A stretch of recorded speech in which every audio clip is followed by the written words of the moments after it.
Hey guys, welcome back to another episode here on BatchTV. Today we're jumping into an updated version of how to start comping in batch leads and run your numbers. You don't want to miss this. Check this out.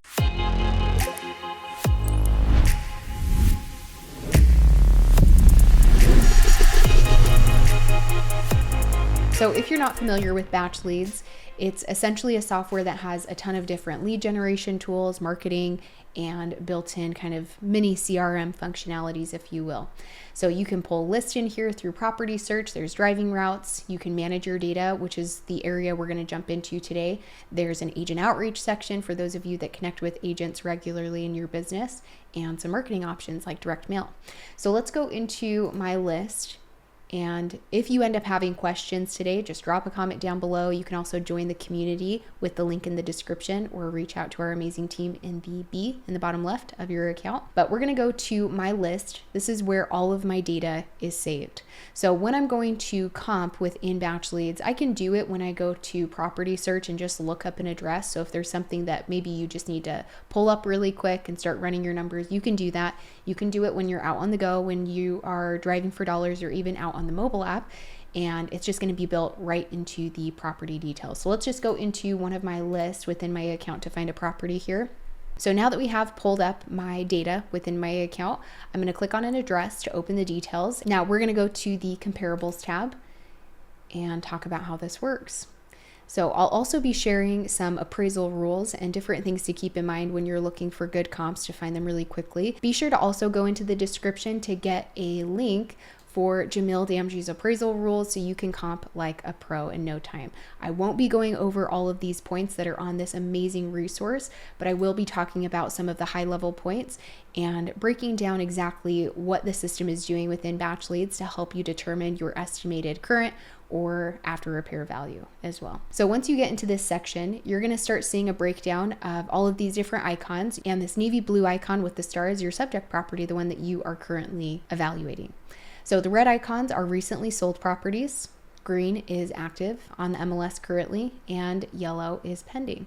I'll give you an idea of things to look out for as well here shortly. You do have your filters off to the right, and then you have your properties of what you're currently viewing on the map broken down into list version. And then there's icons in here that help you do the math. So I'll show you that in a second. But there's also quick filters. So be sure to watch out for these if you're looking for additional opportunities, or if you ever just want to pull up properties that you find here, you can definitely select them and save them. It doesn't necessarily have to be a comp that you're looking for. You could find something while you're just looking at this map. So don't forget about things like cash transactions. You can find cash buyers down the street from your subject property if you're looking for one, other absentee owner properties, and maybe just once again, additional opportunities that you could reach out to. So we're going to jump into this note, and remember, go and get those appraisal rules down below. But as we're starting to look for comps, we're going to be looking for things like this, and we're not going to go into nitty-gritty detail. You can check that out within the appraisal sheet and different adjustments. But we're going to be looking for comps that sold no more than 6 months ago. And if you have to go outside of that 180 days, be sure to make adjustments. You'll see that noted on that appraisal sheet as well. You're going to want to stay within the same subdivision and avoid crossing freeways and major roads as well. So staying as close as possible to your subject property is key. You're trying to find something that is comparable to your home. It's in the same neighborhood, it's the same type of property, it's a similar size, and so on. So we're going to be looking for properties that are not too much larger or too much smaller than our subject. So within 250 square feet plus or minus, within plus or minus 2,500 square feet of the lot size of the back and front yard. Be sure that the properties are the same type. So if your subject property is a ranch style home, one level, then you're going to compare with other one level properties. If it's a historic home, you're going to compare with other historic properties, and so forth. Be sure to stay within plus or minus 10 years of being built. Materials change over time, roofing, HVAC, things like that. So trying to stay within that time frame. Take a look at the inventory, things like the active and pending listings currently, just to give you an idea. And then you'll also see on that appraisal sheet some different notes and adjustments for that based on what you're seeing in your market. And then there's some other notes here as well. Once again, we're not going into the adjustments today. You can find that on the appraisal sheet for both of these, but things to take into account is you may need to make adjustments if your comps or your subject property has an additional number of bedrooms or bathrooms or less number, or if your comps or your subject is facing, siding, or backing any traffic or commercial buildings. Definitely a ton of important things to keep in mind, and there's even more valuable tips on that appraisal sheet. So with these few things in mind, we're going to be looking for some comparable properties, and you're also going to be wanting to think about what you're planning on doing with your subject property.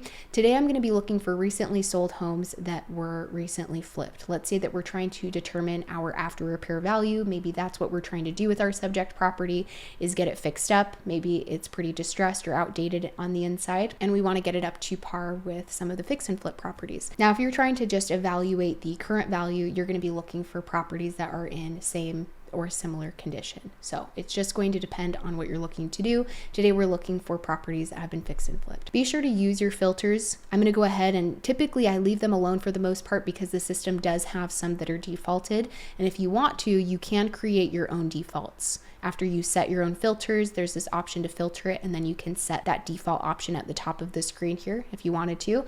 What I'm going to do is just take off, let's say we've already analyzed the market, kind of seen where it's headed, and we're going to take off any active and pending listings now so we can just kind of see what's currently sold. Let's go to the last 6 months, and we can definitely narrow this down or even start smaller and then build our way up if you wanted to. But let's just do that kind of time frame. It's already set to built within 10 years. You could definitely specify the bedrooms and bathrooms if you wanted to be the same, square footage, things like that. But I typically like to just take a look at it down here in the list version. It's a lot easier to just see those side by side, and then you're not cutting out all your results either. So filter out whatever you want. I'm going to click filter, and then something else you can do, because you can interact with the map. I like to do this, but the list version just makes it a lot easier to kind of analyze, see things side by side. But you can use these boundary tools to maybe make sure you're in the same neighborhood or subdivision and kind of cut things out around you that you don't want to focus in on. I'm just going to do that for today's example and just focus in on this area. I just clicked on this square option and then drew it on the map. And now it's cut that result down on not only my map, but down here as well. So looking at our subject property, it's a 3-2. It's a little over 1,670 square feet. The lot size is 7,500 or so, built in 1969, and it does not have a pool. So what I like to do here is see the different stats kind of matched up with my subject property, and I start opening up the photos to see, is it the same type of property? What are the different features? And what condition is it currently in? Has it been flipped? Is it in the same condition as my property, and so on? So this is a 3-2, very similar within that plus or minus 250 square feet. Looks good with the lot size as well. Keep those appraisal rules in mind. The year built. It does have a pool, so you're going to be making adjustments for things like that if you have to use something as a comp and pull up that appraisal sheet. Let's jump down to this one, for example, also a 3-2. Looks good in the square footage range, lot size. It also does not have a pool, and it was built in the same year. So let's take a look at the photos on this one. And remember, in my scenario, I'm looking for properties that have been fixed and flipped. This looks beautiful. It looks like a completely updated kitchen with brand new cabinets and fixtures. Looks really nice. If you wanted to have assurance, just as a side note, you could open up the details of those properties and look at the MLS tab to see the description that the agent wrote when they listed it. So this has been a fully remodeled 3-2. You can read more information on it, of course, but looks beautiful. I'm going to use this one, and you can put a thumbs up on the comps that are suitable that you find, and you can start to see those little icons on the map too. So it's really nice and easy to see exactly where that falls in the neighborhood, because you're going to be wanting to think about the positioning of the properties as well, and just being able to see that broken down on a map is really nice. So that's just right down the street. That sold within the past 6 months. You can even see what it last sold for over here off to the right. So it sold for $395 back in September. Let's go take a look at some of the other ones here and try to find another one, for example. Try to find as many comps as you possibly can. And looking at those same stats, 3-2, looks good on the square footage, your build, and this one does have a pool. So keep those things in mind that you may need to make adjustments based on the comps that you're finding. I might look for another one that doesn't have a pool, for example, and kind of see what we find here. But looking at those stats, opening up the details, this one is not really what I'm looking for. This also has a carport and is just on the interior, not what I'm trying to focus in on. As you can kind of see, it hasn't been updated. It might have some new fresh paint and different things that have been freshened up, but not necessarily fix and flip. So that's just going to depend on what you're trying to do with your subject property. Take a look at this one. This one does have 4 bedrooms, so I'm keeping those things in mind. It does have a 2-car garage like mine, kind of similar in the layout and the style of the property. Looks nice. It looks like they've updated some things, maybe the countertop, some of the fixtures, maybe some fresh paint. And if you're not sure, I might end up using this one. You can always make those adjustments once again. You can open up the details. So let's take a look at this one. It says recently updated. Let's go ahead and use this one for example. So if you've seen, I've placed a thumbs up on these 2 comps that I've grabbed. And this is going to start doing math for you, which I'll break down here. Use your icons to your advantage to just mark things on your map. Maybe this is a comp that you're not quite sure about. You can definitely put a question mark on it and then go find it on your map, kind of see where that falls on your map. Is really nice to be able to see maybe what you've looked at already as well. So little things like that can make the process a lot easier when you're dealing with a lot on your page and then kind of looking at on the map as well. So what the system's going to do is after you find your comps, place a thumbs up on them, of course, and then it will kickstart the math over here to get you your current or after repair value. And all the system is doing is it's taking the average price per square foot. So it's adding, in my case, 276 plus 219 of my comps, and then dividing it by the number of comps, which is 2 in this case, and it gets me this number.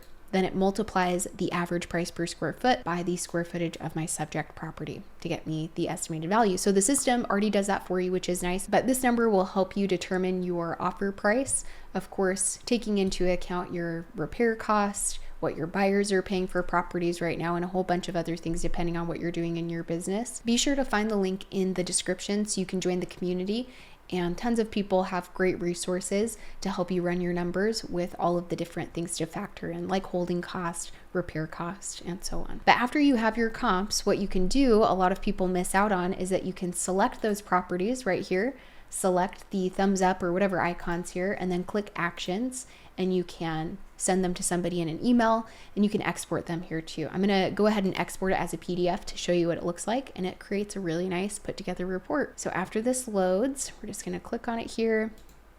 And once again, you can email this stuff to you or just have the exported report breaks it down. Then I can see everything broken down with my comps, all of their details, the location, and how I got my estimated value number as well. There you guys have it. Using the comping tool in Batch Leads is incredibly simple and valuable, especially when you back it up with having great appraisal rules to help you find those good comps quickly. Be sure to join the community so you can reach out for more tips and tricks. Drop a comment down below if you guys have questions or if you found this video valuable today. Subscribe to our channel, hit that like button, and we hope to see you guys on some of our next videos here on Batch TV.